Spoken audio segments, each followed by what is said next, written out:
Thanks for coming tonight. It's our first time back together since COVID, and it's been a heck of a long time. I've got a couple of people I want to thank, a couple of groups I need to thank.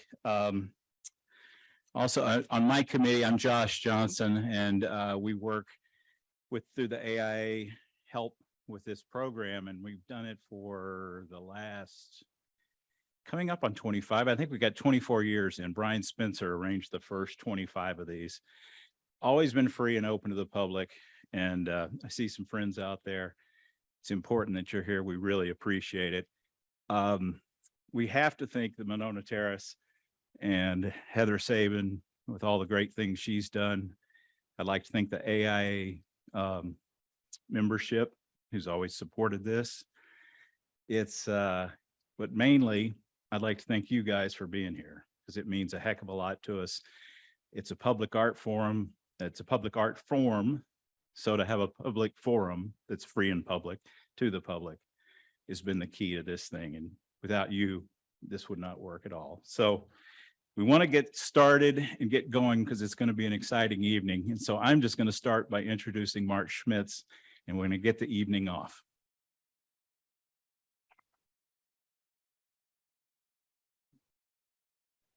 Hello. Hello out in Zoom land as well. It's nice to see people in this beautiful room tonight. 74 degrees and sunny today, November 1st. That is not lost on any of us, I don't think. But my name is Mark Schmitz, and I 30 years ago started a design firm up on the Capitol Square called ZEBRADOG to help my clients share and show their stories better. Both my grandfathers started their businesses on the Capitol Square over 100 years ago.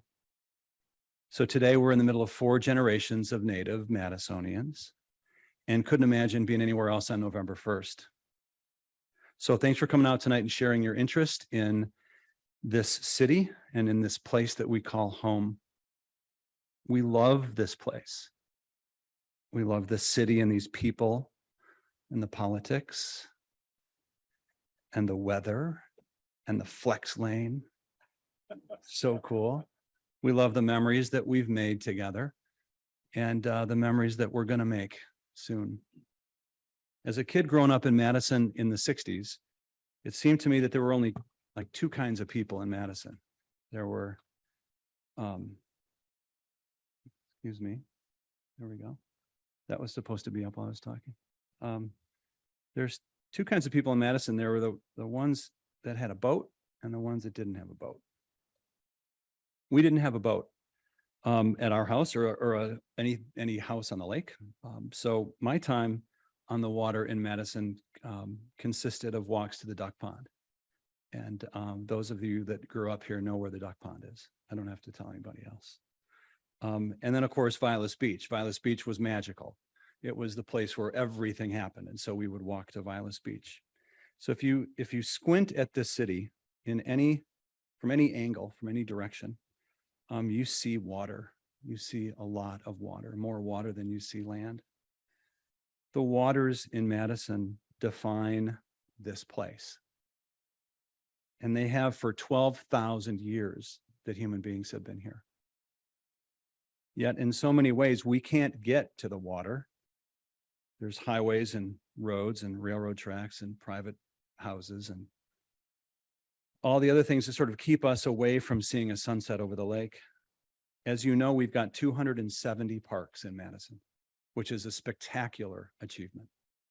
It says a lot to our citizenry. 16 of those parks are on Lake Monona and Monona Bay, which is another amazing gift. 16 parks. Our water quality, as you know, suffers. So many are trying to fix that. My friend James Ty is here from the Clean Lake Alliance. He's certainly leading the charge to educate us all on the many factors involved in water quality and how to eliminate the blue algae parties we have every June. But more help is needed on a large scale. We're all involved in this. So tonight, you're going to learn about a large scale initiative that will significantly help our fisheries and will help the water quality in Madison. There's a renaissance afoot here. This by no means is the first time that our Lake Monona Waterfront has been the topic of reimagination. Many have shown interest over the last 150 years, as a matter of fact. Many have invested tens of thousands of dollars to make plans, share ideas, and try to ignite a community around lake health and public access. Never before, however, have we retained 3 internationally renowned design firms to work on their separate visions to reimagine an epicenter in Madison. 1.7 miles of lakefront. Finally, there's a premier lakefront in Dane County that will be available for everyone, especially those of us without a boat. So this all stems from a partnership that the city has recently started with efforts from a very talented and I would say very organized group of 25 private sector professionals, several UW graduate students representing 10 different disciplines to chart a vision, create an RFP, and ultimately select 3 international design firms from the 14 who submitted their interest to help us continue this story. This is our story. 3 teams of lakefront design professionals, human design professionals from around the country, committing their expertise to our city, our state, our children for decades to come. Dr. Michael DePledge is the chair of Environment and Human Health at the University of Exeter Medical School in England. He's been studying the effects of so-called blue environments for over a decade. His work started as an extension of studies pioneered by researchers at the University of Michigan, who showed the health benefits of spending time in green spaces and parks. Spending time near the water promotes physical activity and general fitness, reducing the incidences of diabetes and other diseases associated with obesity. It also slows down our heart rate, which is something that would be really important right now. It reduces stress hormones, boosting our mental health. Speaking of that, this just in, the World Health Organization expects that depression will become the world's largest contributor to disease by 2030. DePledge and his colleagues have amassed data from over 48 million people indicating the strong relationship between time on the water and well-being. So this is our time. This is our time to make permanent change. This is our time to lean in for all of the generations to come. Our history is waiting. And with that, I'd like to introduce my dear friend, David Mollenhoff, who's studied the history of this city more than anyone else alive today. He's the author of Madison, A History of the Formative Years, and has led myriad discussions on the history of Madison, Wisconsin, the people and the places that define who we are. Please welcome Mr. Madison himself, David Mollenhoff.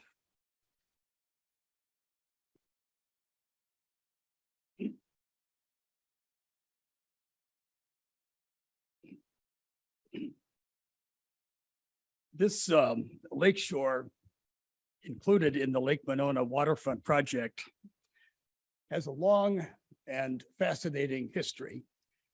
And I want to tell you about it tonight, but briefly. The first Madisonians arrived here about 12,000 years ago, and they walked here from Asia. This was because great continental glaciers sprawled across the poles of our planet and consumed so much water that the oceans went down by 300 feet, creating a land bridge between Asia and North America. Here's a map of Native American features in Madison, including trails, villages, campsites, burial grounds. Notice how they cluster around the lakes. Native Americans began building burial mounds in Madison about 2,500 years ago, first in conical and linear shapes, and then beginning about 1,500 years ago in the shapes of animals called effigy mounds.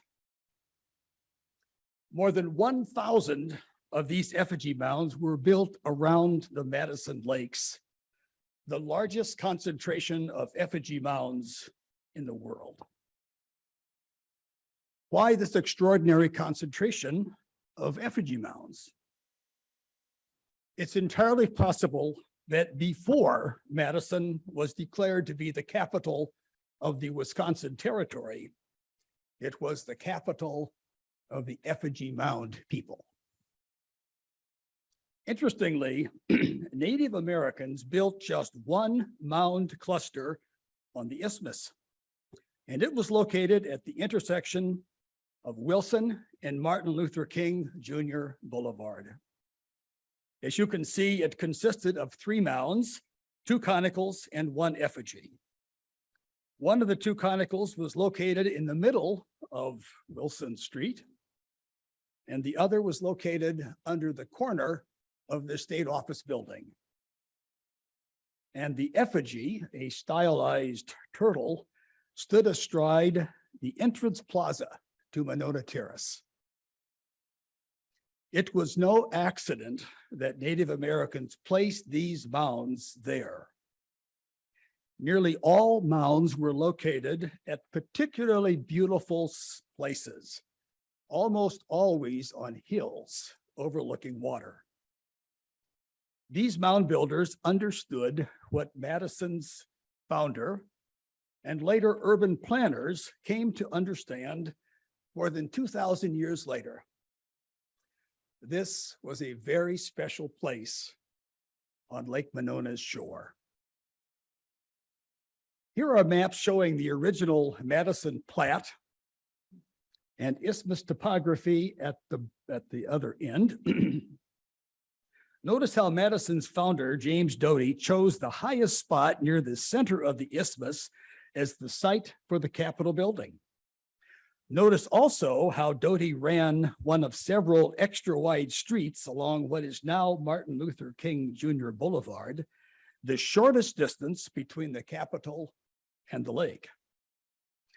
Doty knew that the business district would develop around the Capitol and that the area between the Capitol Square and the lake would become one of Madison's premier neighborhoods because it occupied the hill overlooking the lake.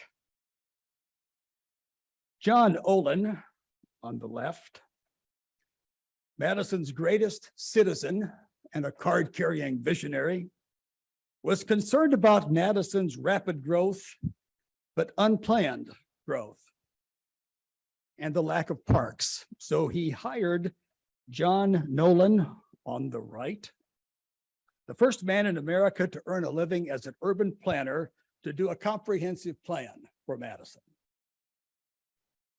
Here's a color bird's eye that shows what Nolen saw when he arrived in Madison in 1908.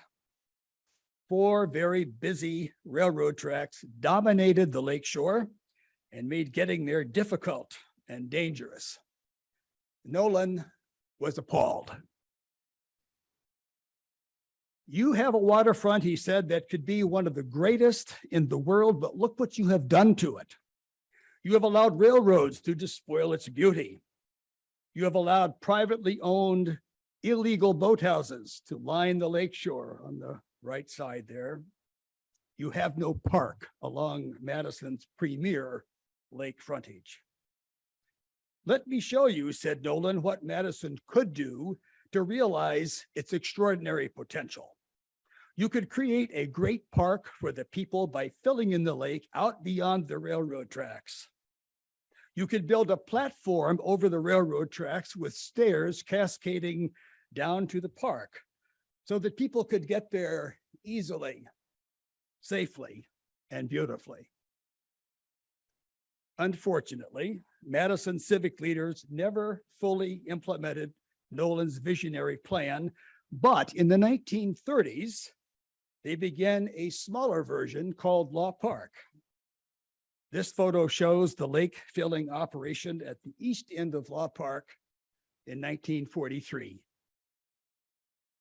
In the 1950s, civic leaders decided to use nearly all of Law Park as a 4-lane highway and a 630-car parking lot. But in 1959, A famous English architect came here. He stood on the lake end of Nolen Terrace, that lovely little park that preceded Monona Terrace. And he looked down over those 4 railroad tracks and the 4-lane highway and that little sliver of Law Park that remained. And he said, "This is one of the cruelest disappointments in America." In 1997, Madisonians celebrated the opening of Frank Lloyd Wright's Monona Terrace Community and Convention Center. And there can be no doubt that it has been a great success. But it failed to realize Nolen's goal of providing a safe, easy, and beautiful access between the downtown and the lake. This slide shows a disconcerting view at the east end of Law Park. Most of the lake shore is poured concrete. 80% of Law Park's total area is devoted to transportation. And in some places, Law Park is just 50 feet wide. Today, downtown Madison has become one of the most park deficient parts of our city. We can and we must do better.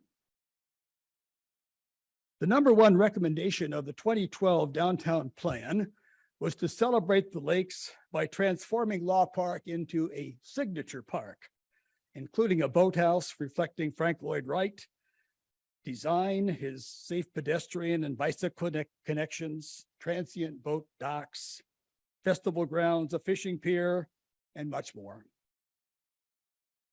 That Frank Lloyd Wright boathouse mentioned in the downtown plan is one of the most exciting opportunities for the Lake Monona Waterfront project.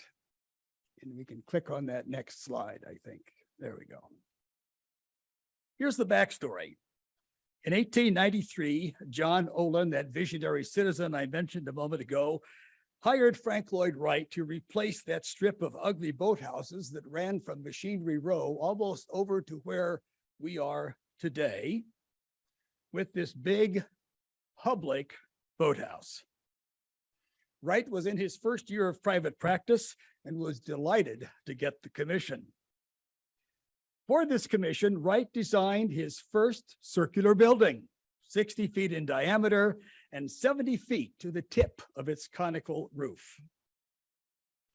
Wright intended the boathouse as a punctuation point at the end of King Street. It was designed for the storage of rowboats and featured a second floor offering a 360-degree panoramic view.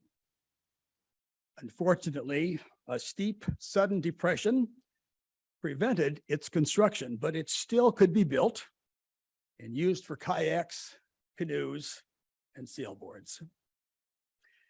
Just imagine what its construction would mean. Here on a single shoreline, just 900 feet apart, Madison would have Wright's 1893 boathouse and Monona Terrace, designed by Wright just 7 weeks before he died in 1959. 2 buildings that span his remarkable 66-year architectural career. No other city can touch anything like this. I want to close with one of the most exciting qualities of the Lake Monona Waterfront project. One day in 2021, city engineer Rob Phillips met with Mayor Satya Rhodes Conway, and he told her that the causeway, bridges, and roads needed to be replaced. The mayor, aware of the exciting design concepts that had been developed for the east end of Law Park, responded with a visionary, Nolan-esque idea. Let's expand the scope of the lakefront project, she said, to include all of Law Park, the causeway, and the east end of Nolen Park. Suddenly, the scope of the project included 1.7 miles of lakefront, an exceedingly rare opportunity for 21st century designers. I'm excited about this project, and you should be too, because the Lake Monona Waterfront project is Madison's greatest developmental opportunity of the 21st century. I now want to turn the podium over to my good friend, architect Doug Kozel. Doug was the founding partner of Key Architecture and designed dozens of award-winning buildings during his 45-year career. You should also know that Doug and Tim Anderson were the co-designers of the very exciting expansion plan for Monona Terrace. And remarkably, he and Tim did this pro bono. Please welcome Doug Kozel. Doug.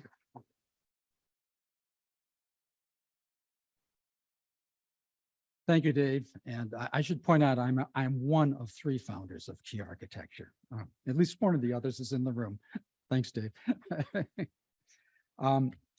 So good evening to all of you, and it's a pleasure to be here. I'm going to turn now to design explorations of the recent past. This work was done with simple objective, let me forward this, of trying to get the ball rolling, to uncover some of the possibilities and potential of this remarkable site. In order to do this, a diverse group of volunteer design professionals gathered, ranging from civil engineers to architects and landscape architects. The group came to be known as the Madison Design Professionals Work Group, and you can see some of the members listed here. These professionals just wanted to do something for Madison. I want to give a shout out, another one, to Tim Anderson, who initiated this effort more than 10 years ago and has kept the effort alive ever since.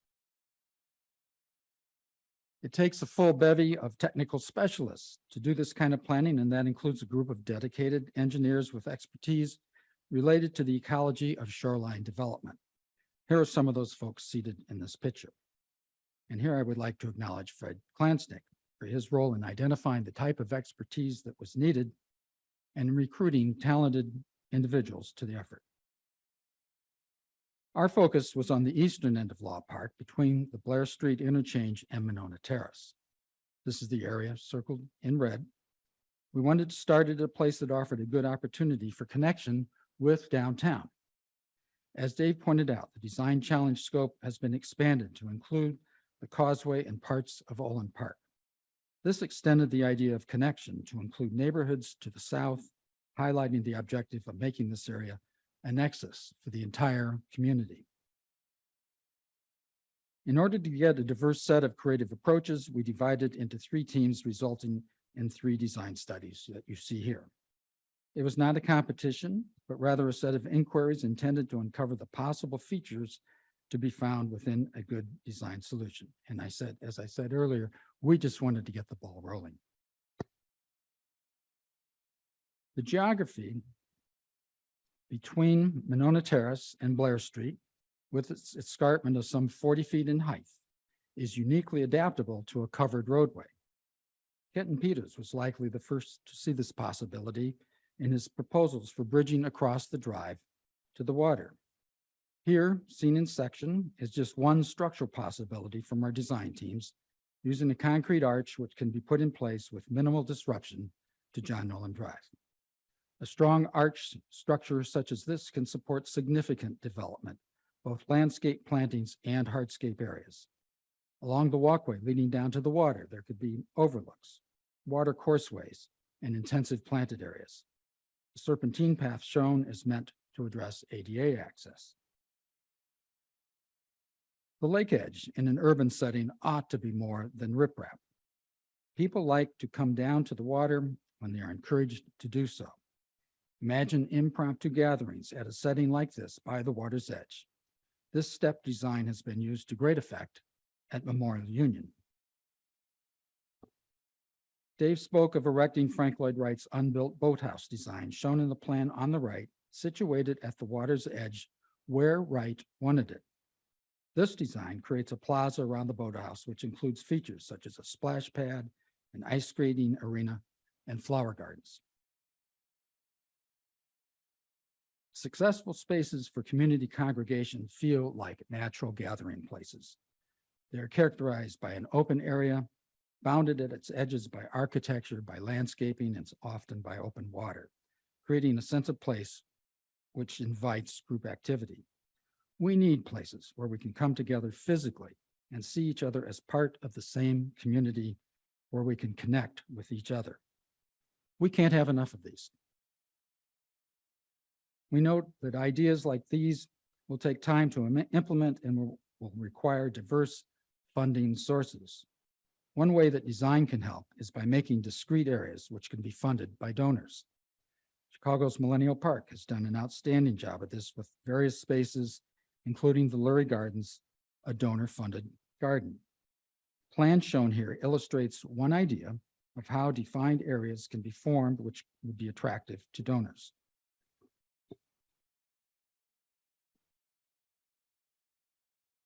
There are several reasons for phased development of this project, including incremental funding. But one of the most important is the potential expansion of Monona Terrace. Someday, Monona Terrace will benefit from an addition. This must be carefully done without spoiling the aesthetics of the present building. As you see in these plans, space has been reserved in each of the design studies for this build-out to occur.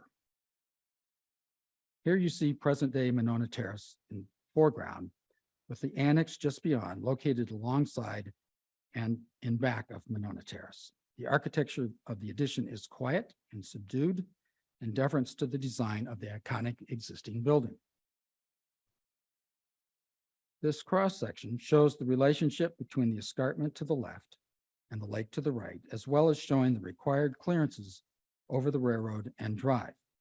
With a rooftop park roughly matching the height of downtown, the remaining space in between is inhabited by the convention center.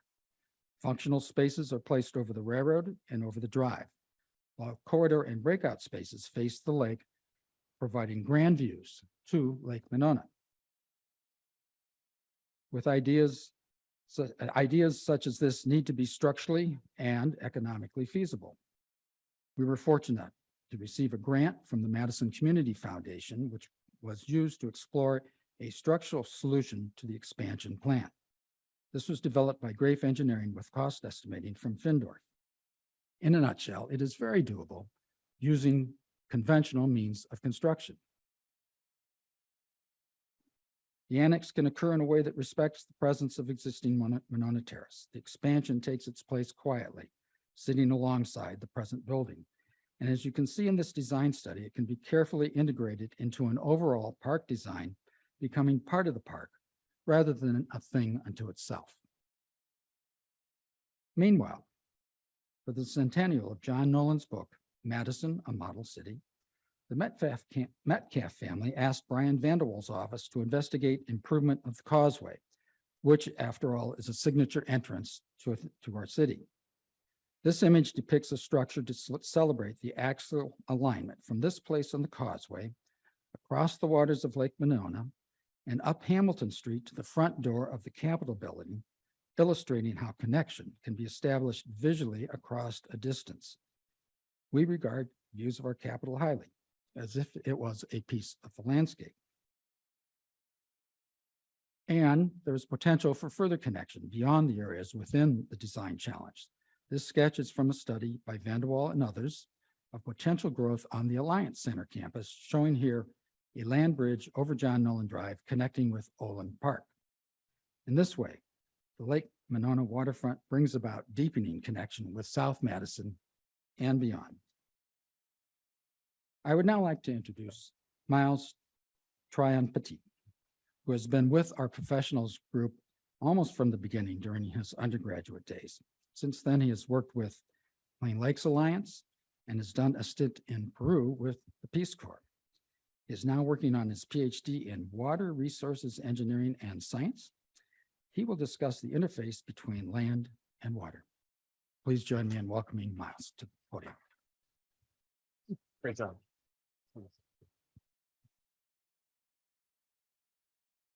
Excellent. Thank you, Doug. And I'm the resident wanderer, so I have a mic on my shirt now. Hi, and thank you for that excellent introduction. I will do my best to describe this interface between land and water. However, with humility, I admit that this is a large problem, right? This is a large concern and opportunity for us to work with, and it's other experts whose work I get to research and look at what is really going on with these processes. But to get at what I want to talk about, I want to start with really celebrating the resource that we do enjoy Lake Monona as. We have to recognize that thousands, if not more, visitors come to this lake every year through events such as the Mad City ski team, ski extravaganzas, and the Madison Ironman triathlon. Anglers on and offshore, as well as on and off the ice, and impromptu dance parties that also have the proper permits, if there's anyone in the city in here right now. We enjoy this lake as a resource, and we also impact it, and we are impacted by it as well. And what do I mean by that? I brought up a few images here from my undergraduate days back in 2017, where we can see some of the natural hazards, the natural shoreline erosion, as well as the really destruction of natural features on the shoreline, in addition to the built infrastructure being ripped up or destroyed, for lack of a more technical term. Now, where does most of this damage come from? Principally, it's coming from waves and ice. And the ice action here, from mostly heaving and shoving of the ice onto shore, can be that ice of a foot to over 2 feet in thickness on these lakes being pushed onto shore. And this can be from wave action, wave energy in the winter as the lake is thawing, and so the waves are able to start pushing the ice up, or other factors. The waves that we see actually can get rather tall, not quite tall enough to topple our stoic Betty Lou cruise ship. However, there are over 2 miles of fetch, so distance across the water for the wind to build up wave heights. And these waves are mostly coming from the wind, because as of yet, there are not tsunamis on Lake Monona that I'm aware of. However, we should look into meteor tsunamis.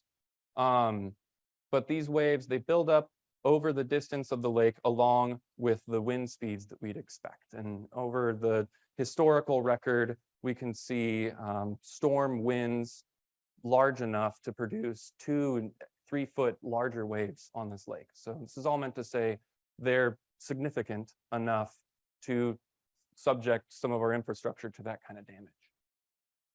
Other dangers that we see on the lake include flooding. Here pictured is the results of the 2018 flood right outside here, where we see public infrastructure, the bike path, which I commute on every day, pedestrian path, and the park is flooded.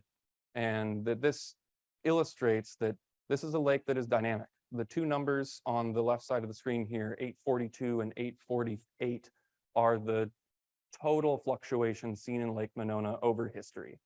So that's 6 feet, over 6 feet. And in fact, that's enough for me, your speaker, to fit in. And I imagine many of you would fit in that distance as well. So imagine standing on the shoreline, and then imagine the water at your toes now being above your head. And that's the type of fluctuation we've seen in history.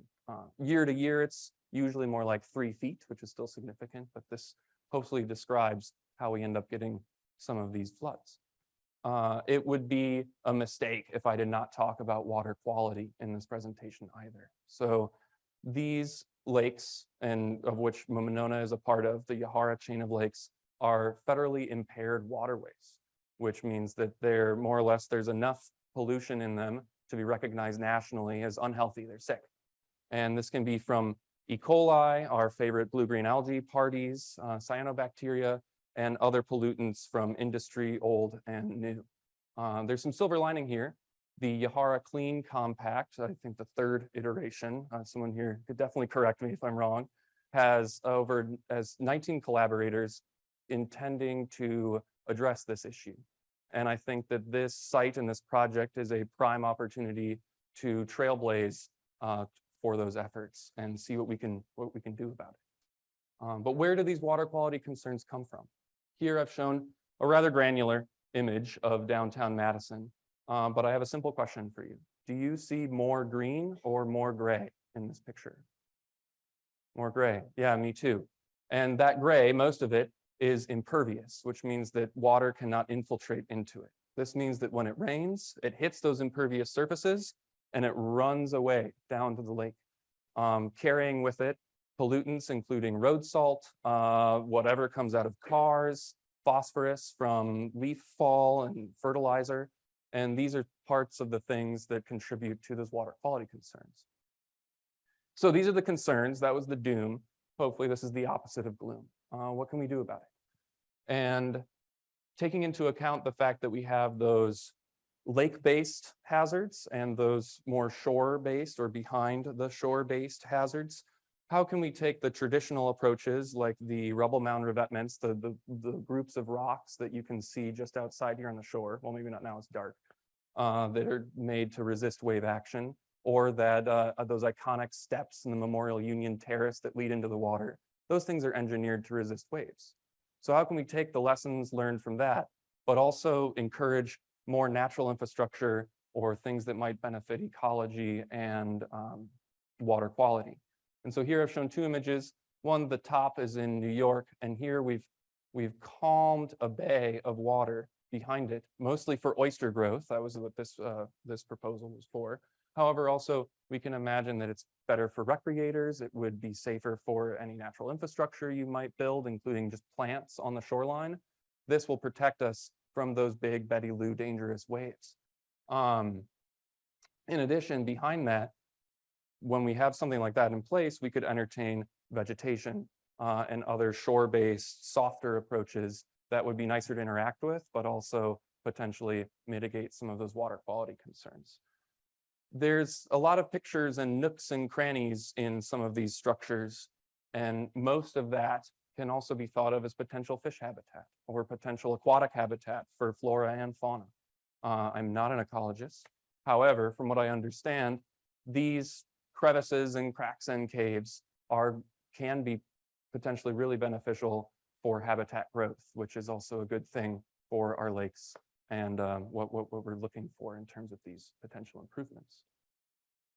On the shore side, and here I've zoomed in and blown up one of those conceptual drawings that Doug had shown, we might be able to entertain some of that natural infrastructure if it's protected, like we see up here. Natural wetland is probably what I'll accidentally refer to it from here on out. And that type of natural infrastructure could look something like Tanner Springs in Portland. This park is actually a stormwater management infrastructure. It's a machine that is filtering stormwater for an entire neighborhood that before was barren land. And I think it looks pretty cool. I would like to go there. Something like that, if we imagine control V-ing it into the shoreline, could be an example. It wouldn't fix our lake's problems in this shoreline, in this 1.7 miles of shoreline we have, but it could be an example moving forward for the type of practice we could pursue. Here I've pictured Freiburg, Germany's, the sister city of Madison, iconic Beschla, or these little water channels that run along every street, and they channel water from high areas to low areas. And perhaps something like that could be used to concentrate all of that downtown water into an area where we can treat that type of stormwater. And these dreams have some reality to them. This is the left image and the top image are Samuel Myers Beach, which is in Racine, Wisconsin. And before five years ago, this park was barren and full of non-native species and not really able to handle the perils of the site, either from stormwater coming down and flooding concerns, or from Lake Michigan attacking it. And all of this natural infrastructure is indeed infrastructure. It was designed and engineered to look this way, but I think it actually looks quite what I would imagine the sort of native conditions at that site would look like. This is to try to show, and I need to pull out my notes here because this is exact language from the City of Madison, that in a City of Madison plan for the preliminary report for Lake Monona planning, that any lake fill must provide significant benefits to shoreline habitat and water quality with no reduction in the waterway's flood mitigation capacity. And I would say this project, which included some nourishment, some fill, seems to have accomplished that. And I think that we could take some lessons from that for our area here. All this said, these are my ideas and dreams. And like I said, I'm a humble person that wants to hear from more. And I don't have the exact roadmap to the future of this area. And I think I'm with you in being really excited for what that looks like. And that is what our next speaker, Alan Arntsen, the chair of the ad hoc Lake Monona Waterfront Committee, as well as a board member of the Friends of Nolen Waterfront, and a genuine pleasure to work with, is going to walk us through. So please, a warm welcome for Alan. Thank you, Carol.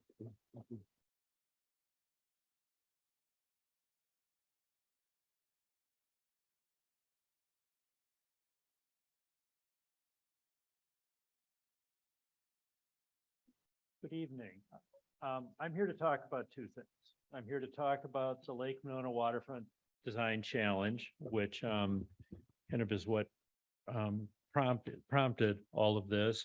And then also the work of the Friends of Nolen Waterfront to support this effort, including funding half of the cost of that design challenge. There we go. The design challenge, I mean, its scope is the Lake Monona Waterfront between John Nolan Drive and the lake, between Blair Street up in the top, the sort of the top green area, down to Olin Park, the bottom green area there.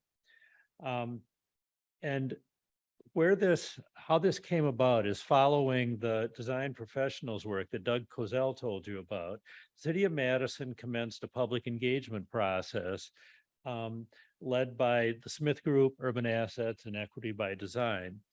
And it resulted in a detailed report, which is shown here, which is found on the Madison Parks website, that talked about the interest and the concerns of the public and the goals for this park.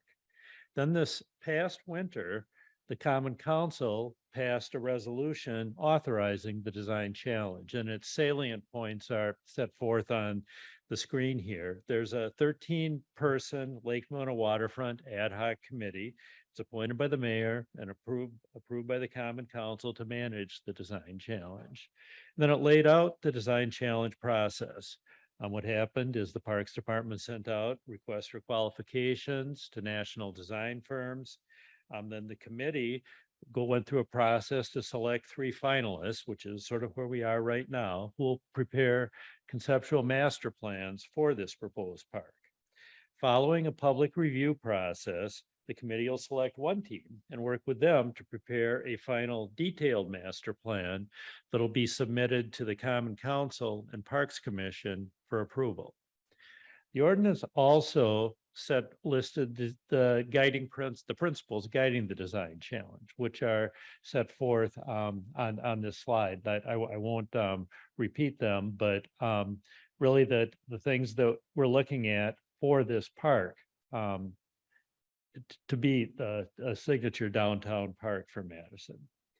So the request for qualifications was sent out earlier this year, and we received submissions from 14 national design firms, which were listed here, and we were delighted by the response. This was we go into this one, are we gonna get anything we like? And really, what the challenge was narrowing this really remarkable group of planners down to the 3 finalists that we have right now. In all of these firms, these are the lead agencies, and they were all affiliated with other firms, these kind of subject matter professionals, engineers, limnologists, architects, to assist with this project.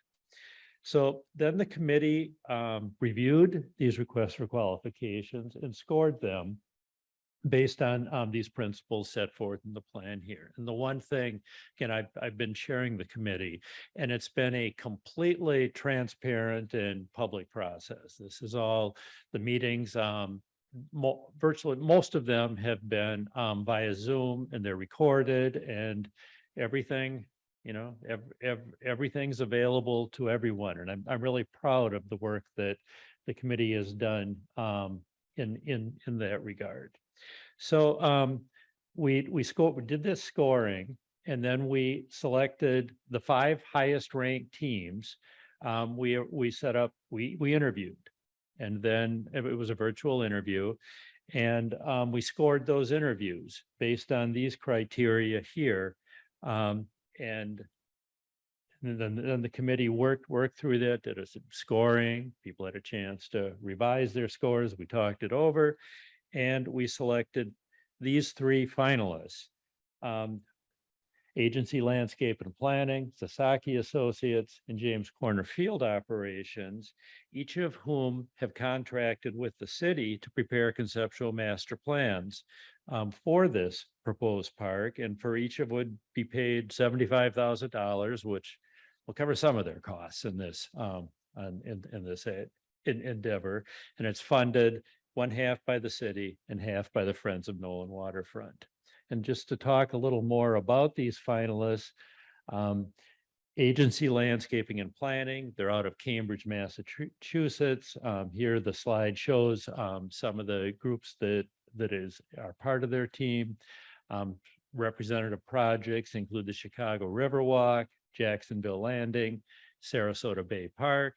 And again, if you want to go on the, you know, if you're interested in this, if you go on the city, the Lake Monona Waterfront Ad Hoc Committee city's webpage, that will, the submittals, the response to requests for qualifications will outline a number of other projects that each of these firms have done.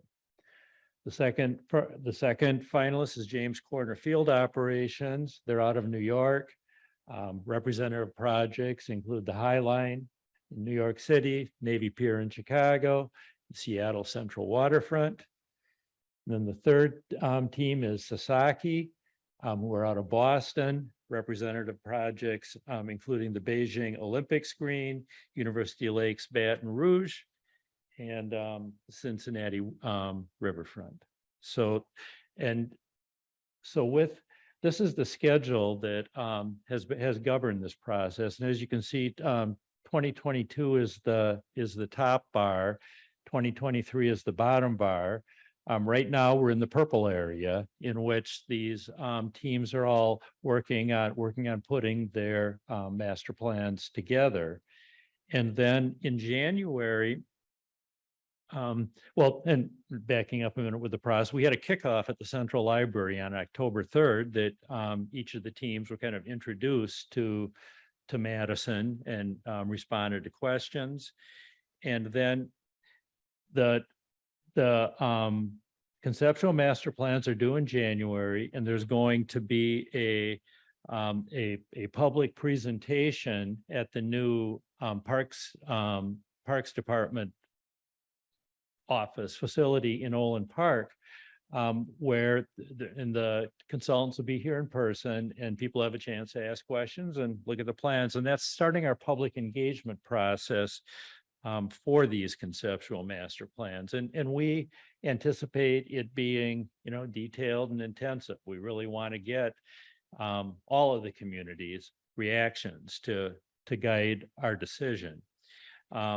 Following that, if you look there, then in the sort of light blue area, the committee will select a finalist, and they'll pair it. I mean, the job just gets harder and harder, pairing it from 3 down to 1, and then that the city will enter into a contract with this finalist to prepare a detailed master plan, and there's money in the city budget for that, and that will be presented, and that'll again come back to the committee. We'll then engage in an extensive public engagement. First of all, there's a work period for preparing the detailed master plan, then another extensive public engagement process and working with the committee to refine that plan. The idea that it will be introduced to the Common Council and Board of Parks Commissioners around the end of next year, and then go through the regular city public engagement process through that, the referrals to the various city committees, and hopefully result in an approved master plan around the end of next year. Coming up next week, next Monday, right here, Design Challenge Check-in. It's sort of a midpoint check-in into this process, right? Sponsored by the Parks Department, and it'll be right here in this lecture hall. And the teams will be available by, again, virtually to, to interact with the committee and the public in terms of where they are so far. And then it's January 26th is when the plans will be presented at the Nolen Parks facility, again, for another public meeting. So now I just want to talk for a minute to talk about the Friends of Nolen Waterfront. What it is, it's a private nonprofit corporation dedicated to transforming the Lake Monona Waterfront vision into reality. And if you were here at the table out in front there, got some handouts describing the mission and something about the activities of the Friends. It grew out of the work done by the design professionals that Doug Kozel told you about. And the goal is to create a downtown lakefront that's welcoming and accessible to all Madison residents and visitors. Got an active board of directors and committees focused on fundraising and public engagement. We also work with a technical task force, again, really arising out of the design professionals of engineering, construction, planning, and design professionals. We've got a website that supports this project and promotes public engagement. We've got a partnership with the Madison Parks Foundation to assist with fundraising for this project. To date, we've raised over $150,000 as part of a $300,000 initial budget. It's paid for half of the design challenge, supporting public engagement to increase public awareness of the design challenge, and advocate for community priorities to assure that the park's an equitable and accessible destination for all Madison residents and visitors. Once the plan's finalized, then our task will shift to encouraging philanthropy and public-private partnerships to create a world-class park. Again, if you're interested in becoming involved in this effort, this handout tells you how to do so. And we look forward to hopefully working with a number of you in making this a truly spectacular addition to Madison's waterfront. And now I'm going to turn it over to questions. Before I do so, I wanted to thank Heather Sabin and the Monona Terrace staff and Carol Richards, one of the design professionals, for all of their work in helping to make this presentation go. So now what I'm going to do is call the presenters back up here. I believe that actually Fred Klansnick is going to sit in for Doug Kozel to answer questions about the design professionals. We'll be able to answer questions. As you can see, there are microphones kind of in the upper corners of the room for people in here who want to ask for questions. So I'd ask you just make your way to a microphone. In addition, people with questions over Zoom, people seeing this virtually can send their questions in through the Zoom process, and then we'll just kind of switch back and forth between in-person and online questioners. So with that, come on up.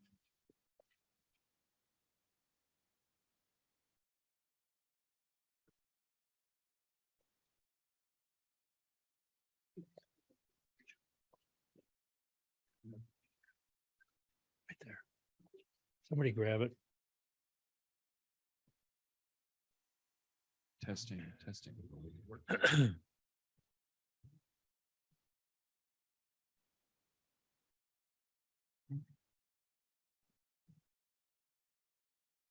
So again, if anyone here has any questions, go to a mic.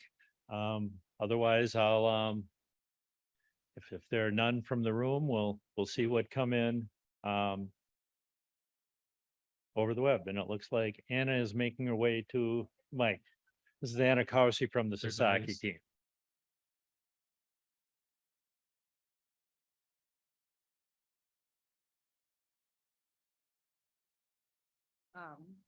it's weird not to unmute myself right now, so you can hear me. I'm Anna Corse, I'm a landscape architect. I'm the principal for the Sasaki team. I just have to say this has been amazing. It's always hard to, understand through Zoom sort of personalities and passion, and I'm so glad to be here with my team. I have Lon, Ashley, and Hannah over there. So I have a couple questions. I think first, Miles, some questions to you. Specifically around wetland edges, and that's something our team has definitely been diving into. We've noticed the dock lines around the edge of the lake, I think is 1927, 1950s, 1967. Can you explain a little bit of how the dock lines sort of interact with the wetland edges and restrictions, or do you think, again, go for this? Oh, I think I'm going to hand the mic off. I'm punting this question to Dave because he's the historian. Okay, tell would me love about to these chat. dock lines. Yes. The dock line is a fascinating thing. Everybody looks at Lake Monona and it doesn't show up. It's just not there. It's an artificial construct that was begun in 1927, primarily to limit any additional anything that you could put into the lake. It was an invisible line that was drawn out from the shore for that express purpose. And there's a big debate about why it was done. Most people believe that it was done to facilitate the Nolen plan that I talked about. But there's also evidence to suggest that it was designed to allow a transportation plan that was done by another planner in 1922. So the theories vary, but the point is you can't build anything beyond that point. And I'm sure you've seen the maps that show exactly where this is, but that's basically the legal and the functional basis for it. Does that answer your question? It does. It's something we've been talking about, so I think it definitely answers the question. Another question we had too, I think I've seen, again, it was great to go through kind of the history and all these different concepts, some that we are very familiar with, some that are a little bit newer as of tonight. I'm wondering, has the programming changed a little bit, for the Monona Terrace expansion? I saw as ballrooms and conferences. I saw in some of these concepts, very active urban edges. And then we saw some very, quieter sort of wetland edges. Over the past year, especially with 2 years with COVID, have some of these ideas and program and expansion, has that changed your thinking? I'm not the architect that worked on that project. It's Doug Kozel.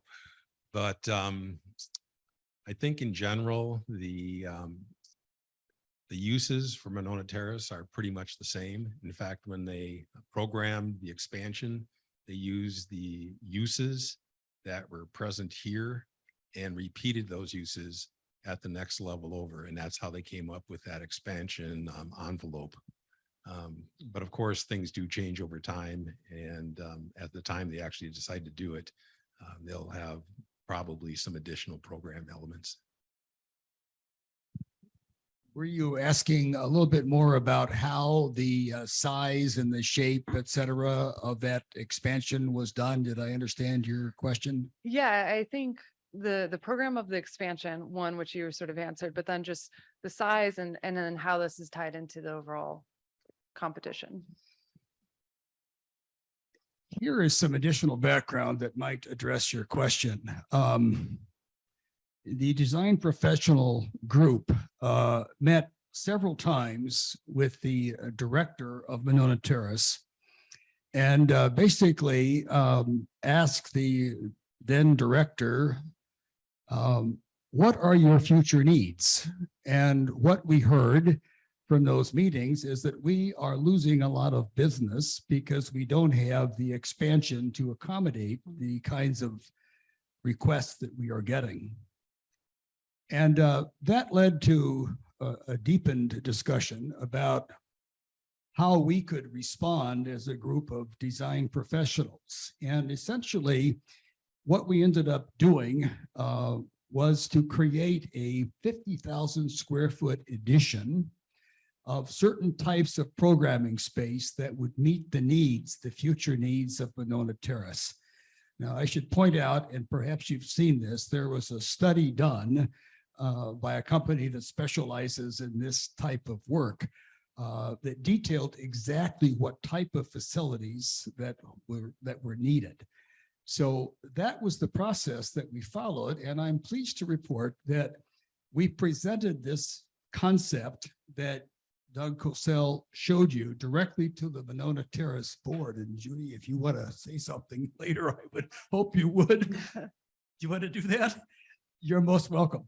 And I've done a lot of civic stuff. I think I've been involved in civic things in Madison for almost 50 years. And I've presented a lot of ideas to a lot of boards. And when we presented that concept for the first time, something happened that had never happened in my experience. The members of the Monona Terrace board applauded. It was wonderful. Judy, I'm sure you remember that. Anyway, always why don't you applaud pick you, it up David. and talk from here? And just, this is Judy Karofsky, who Judy chairs the Karofsky, Monona thank you. Terrace Board and is also a member of our Lake Monona Waterfront Ad Hoc Committee. Thank you, everybody. Couple of things. Number one, I think what David is referring to is the recent utilization study, which was done also with Destination Madison. And the short answer is that the emphasis will remain on the large conventions, which are the moneymaker core of the receipts that's keeping this building alive and the community alive. And as we emphasize those, we will do, or the Monona Terrace will fill in with the smaller banquets and meetings, but continue to focus on the large conventions. And you can see that as you walk through the city because of the new hotel that's arising. And that will accommodate that more and more large conventions and trade shows. But there's also a functional reason to maintain that design, and it's this. It's quite difficult for the staff here and the planners here to do a turnover, to clear out the space in time for the next meeting or convention or trade show. And that's always the problem with this kind of facility, be it Overture for one, or this facility that we're in tonight. So what maintaining that design will be allow us that functionality to turn over more quickly and to plan for and accept all the convention activity that we're hoping for. And I guess I have a third point, and it's this. COVID. This building was totally shut down. Where we're sitting tonight in this whole structure during all those months of COVID, only 10 people were allowed in the building at any time. And that means maintenance people or staff people who may have gone in and out. So we're just coming back, and we're coming back quite successfully. And I continue to say we, but well, it is we, but the Monona Terrace Convention and Community and Convention Center is coming back, and we will fit into those expansion plans.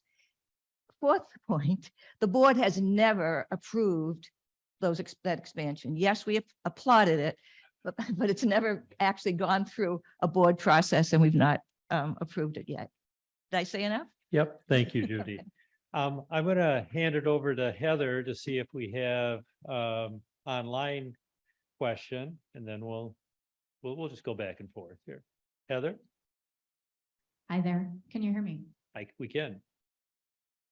I do have a question from one of the design firms, the agency. This is Gina. She says, what do you think the biggest barriers have been to Monona realizing its greatest potential? I've just got a quick question to the word Monona. Is it talking about Monona Terrace or the Lake Monona Waterfront? Monona is a little ambiguous. Any clarity? I'll keep an eye on whether she clarifies that, but I'm going to assume Lake Monona. Okay. Who wants to handle that? I think the biggest challenge is the fact that the highway and the railroad tracks cut off the downtown from the lake itself. And people were forced either to take an elevator from this building, and that's a long wait, or the steps, or you could walk all the way down to Machinery Row and negotiate a very difficult hairball intersection. So the challenge was to get people, especially pedestrians and bicyclists, from the top Capitol area down to the water's edge. And I guess I'll just add one thing that that part of that challenge also, if you go then on further south toward North Shore Drive, you've got the busiest bike path in the city crossing John Nolan Drive, which is a very busy road, and that's a very challenging intersection. There was a terrible accident there this last week. And one of the things that we heard from part of the public engagement process for the community is people don't know how to get to the waterfront and don't know a comfortable way of getting, easy, visible, comfortable way of getting to the waterfront. And that's a significant challenge. That was my point as well. That cyclist earlier this week was hit and died. So it's just to underscore the importance of what's been said. Okay. James, but then I'll go back over to this mic. Hello for everybody who's on Zoom. I'm James Ty. I'm the Executive Director of the Clean Lakes Alliance, representing 2,000 donors throughout Greater Madison and actually around the world who have an interest in water quality in Madison lakes. I love all the work that the design group has done over the years to promote Law Park. John Nolan, and we're developing a master plan which will inspire the community to invest in that park. For a master plan, which takes 5, 10, or 100 years for Madison to build. Hopefully it won't take that long. John Nolan Drive is being built in the years 2025 or 2026. So for the design teams listening and for the people on the stage, the most important part, I think, is the entranceway into Madison and that narrow strip of land that goes across Lake Monona to be the most inspiring, sustainable, and respectful piece of property. What are your thoughts on that? Because as a design group, how can we get the city and the engineering department and everybody work together to make that the most inspiring place? Because that will happen. And I believe it's the most important thing that's going to happen in the next 50 years because it will be built. And the time is today.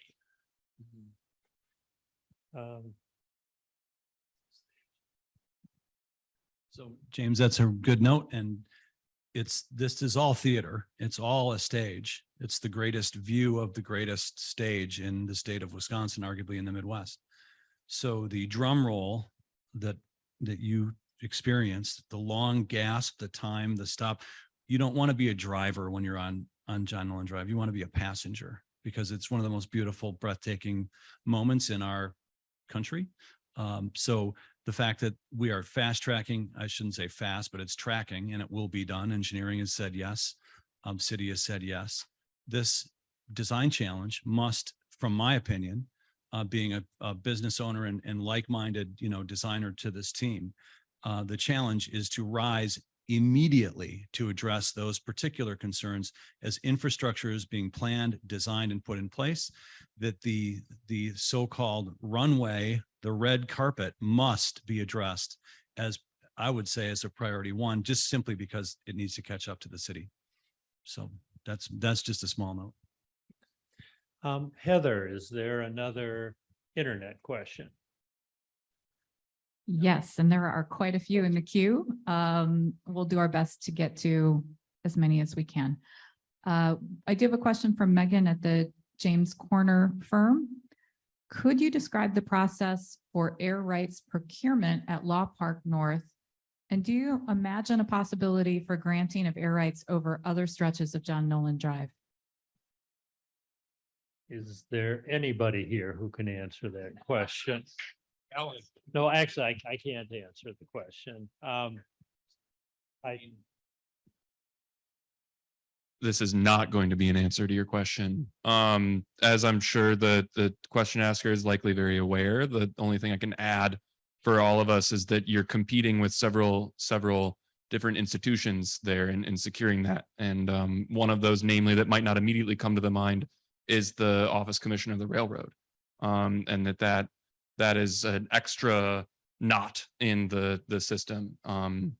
Not saying good or bad, just another institutional leap. And that is something that I do not know how to manage.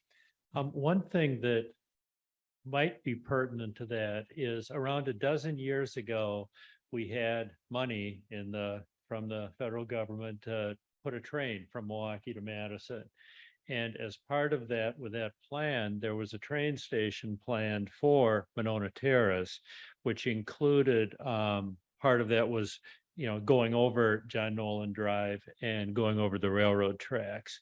And unfortunately, that project didn't proceed, but there was a lot of work done at the time between the city and the state looking into that and how they go about that. So I believe this is a path that has been trod before, but as Miles indicated, it's a complicated one. Okay, over there. Well, thank you all. My name is Don Sanford, and what you've just laid out here is really exciting. And confess I may be coming to this party a little late, but I had a couple questions. First off, I'm a boat person. I'm one of those people. and I'm, a sailor. I'm also a professional captain. And as David knows, I'm a bit of a historian. Not quite. I'm a Lake Monona historian, but I dabble in Monona. But my question is all about this sort of gray area at the east end of this project at Blair Street.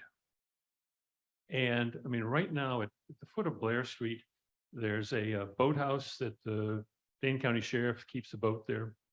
Just a little bit further east behind Machinery Row, there used to be, and there could be again, a big industrial strength, heavy duty commercial pier where my employer, Betty Lou Cruises, kept a couple of big boats that took people out on Lake Monona.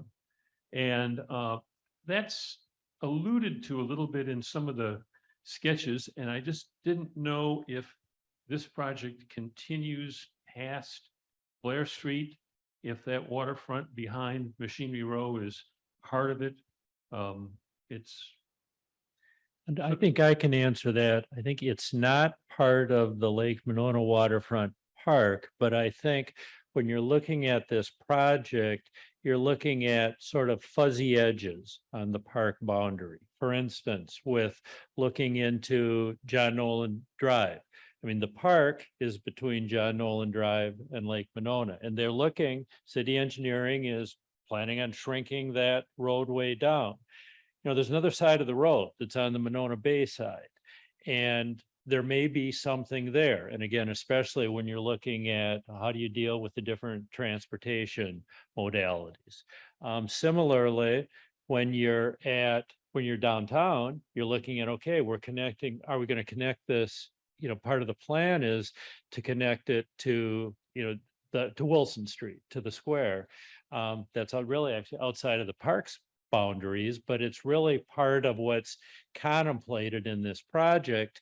And then taking it to the other end, you end at Olin Park, and we're ending it, essentially at Lakeside Street, that's sort of the north end of Olin Park. But Olin Park's right there, so that is available to think about it. So I guess that would be the answer to that. Not really, but sort of. Okay, Heather, do we have another online question? Yes, we do. I have a question from Stuart, who says, please explain the rationale for focusing on an 1893 WRIGHT building that won't meet building code and won't open to the water as intended, but will be instead surrounded by splash pads, other things. Why not look to the exceptional talent in Madison and the rest of Wisconsin to design a building for the next 130 years? And he goes on to reference the Millennium Park and some of the forward-looking works they have there. Dave, you and Fred, you guys can decide how you want to field Yeah. that one.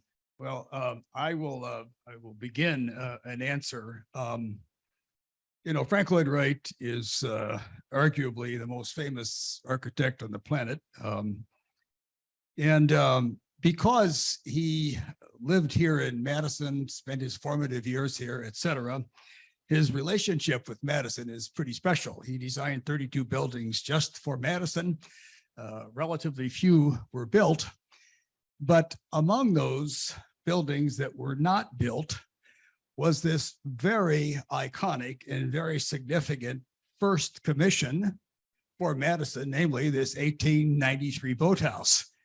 It was probably the first cylindrical building that he ever designed. Reflects the Queen Anne architecture that he did at that time in his career. The plans are available, and if this is the same Stuart that I think it is, we've had conversations about this, and it's going to be, if we go forward with this, and I sure hope we do, we will be very forthright in acknowledging that there are some changes that we will have to make to this 1893 design to make it conform to the code. That's fact one. But the fact that it could be located on the same site and used for the very same purpose, maybe not rowboats, but for kayaks, canoes, sailboards, and things of this sort. And because we're so interested in having this type of watercraft being available on this site, many people have concluded, wow, this is a no-brainer. This is something that really ought to happen. And because it could be a bookend for a project that Wright did 7 weeks before he died, for heaven's sakes, and one of the very first commissions he had when he went into private practice, and to be able to display that 66 years of history, that's another reason to do it. The plans are available. Yes, they have to be changed, but we can use it for the same kind of watercraft. I think most people that I've talked with about it think it would be a swell idea. Yeah. I guess just to clarify things, the RFP makes it clear that the Frank Lloyd Wright design is not required, but they like the idea of the inspiration that's provided by that design. And there's a lot of people that would love that building, and there's others who would like to see something that maybe be a little bit different. And that's part of what this process is. And that's why we have 3 internationally known planning and design consultants approaching this. People who have dealt with problems like this in the past. But I'm as excited as Dave is about that prospect. But just to clarify, it's a Frank Lloyd Wright inspired design that people are looking for. Okay, over there. Hi, my name is David Thompson. I had a question about the expansion of this facility and how that's going to impact, the experience now, which for the drive underneath this building is not very pleasant to be in with. Is there any thought process of how that's going to affect the people that are the passengers who are driving by the lakefront and what that is envisioned? Again, we don't have the architect up here that came up with that concept, but I think the thought would be that you can design these structures where it could look a little bit better than the one that's currently here. And maybe some emphasis should be put on that. I think some of the designs that we saw earlier do not have a continuous tunnel that runs all the way from one end to the other. There are openings so that people that are driving through, those who experience the lake every day from their car, will have a chance to see the lake coming out of structures. But I don't know the answer as to exactly what the improvements would be that would be designed by the architect of that building once it gets authorized. Well, yeah, and I think Judy made clear, no expansion's been approved yet. Right? I mean, these are concepts. Heather, do we have anything else from the web? Yes, we do. A couple people asked questions along these lines. I'm going to use Alan's to represent the topic. He says, what plans and provisions have been made for the full inclusion of Indigenous communities of color and populations which have historically been marginalized and or excluded from such civic undertakings? Again, the guiding principles of the design challenge, that equitable and accessible is a critical component. The committee, we've one of the things that hadn't talked about, the committee's had some presentations and has some more coming, sort of informational presentations virtually. And one of those was by Equity by Design and Urban Assets, which did along with the Smith Group, did the public engagement report, and they were focused on the communities of color, on communities that have generally, had less access to parks, to the lakefront here. And so that report is pretty extensive in that regard, and that's been made available to all of the design firms. Similarly, Janice Rice is here from the Ho-Chunk Nation, is on our ad hoc committee. You saw from the start of Dave's presentation, I think one thing we've had in mind throughout this, in a way, it's almost a little like analogous to the references to Frank Lloyd Wright. There are some things that make Madison special, and special as even a place in the world, and the university is one of them. The lakes are one of them.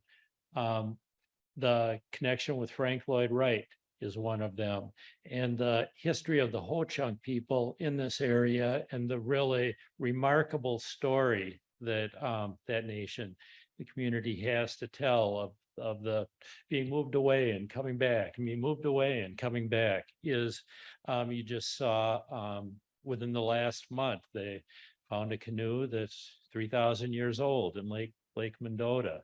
The concentration of the effigy mounds here and the other mounds. So that's really front and center with our committee. And I believe it's been emphasized to the design teams, and that's going to be a significant part of our evaluation process. Heather, any other Thank you. online questions? Yes, we have questions about boat facilities. Where will Lake Monona Sailing School be located, or ice boating regattas?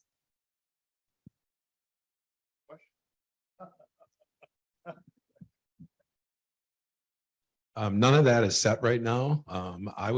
If I were doing this project, I would include boating as part of the program. I know that the Lake Monona Sailing Club is interested in relocating their facility. I think they're looking more at the new park facility over at Olin Park. There's plenty of opportunity to provide some transient dockage space somewhere along that shoreline, where this park could be an arrival park, not only for people who work and live downtown to the water's edge, but also from people who live around that lake or visiting that lake to come to the site itself. So there's another maybe opportunity to provide some boating facilities for those people.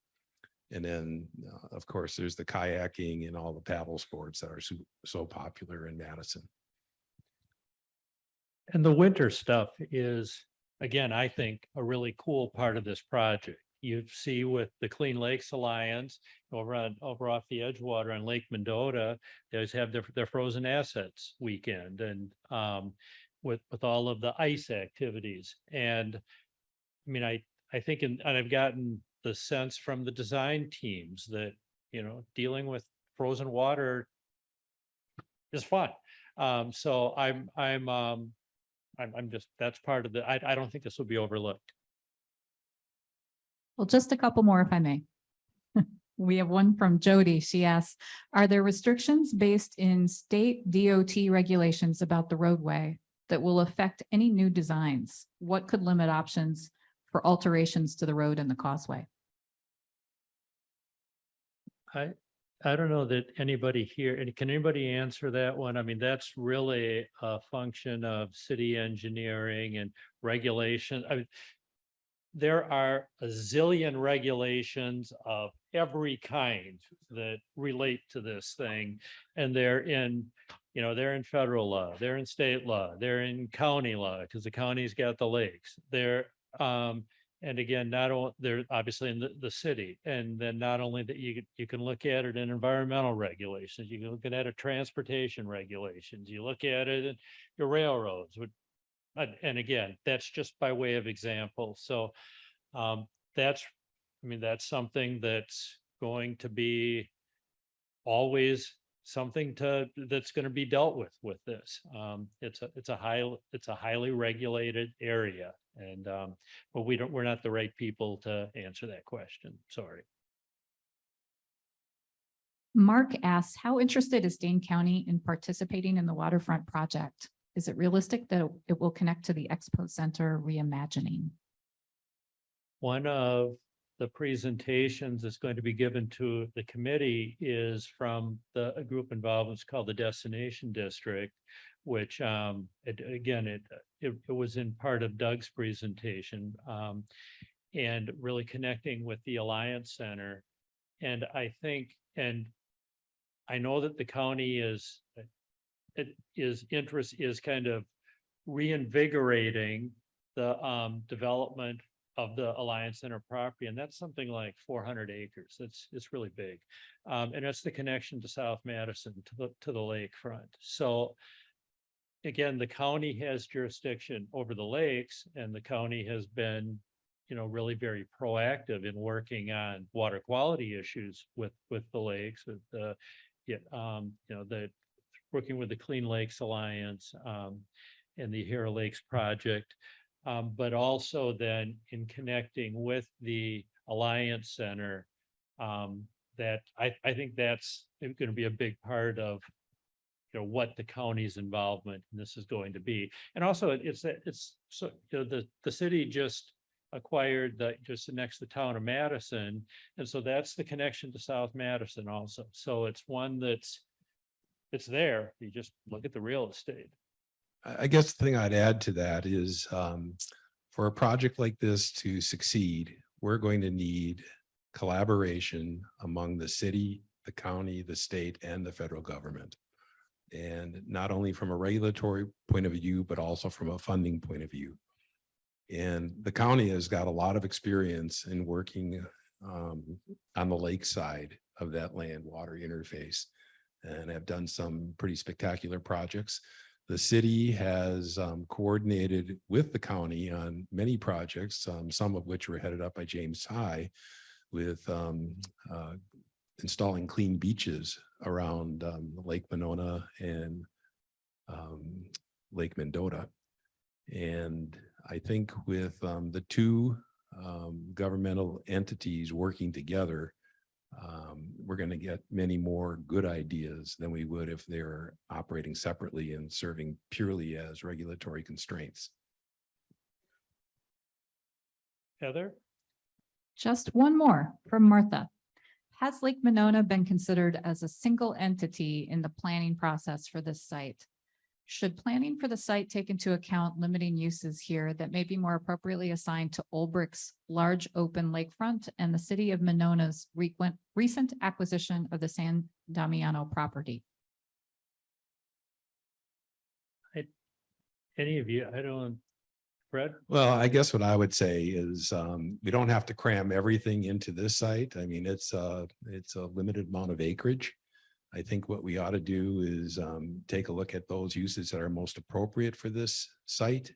And when you talk about this site, it's 1.7 miles long. So there's a lot of different opportunities along that stretch.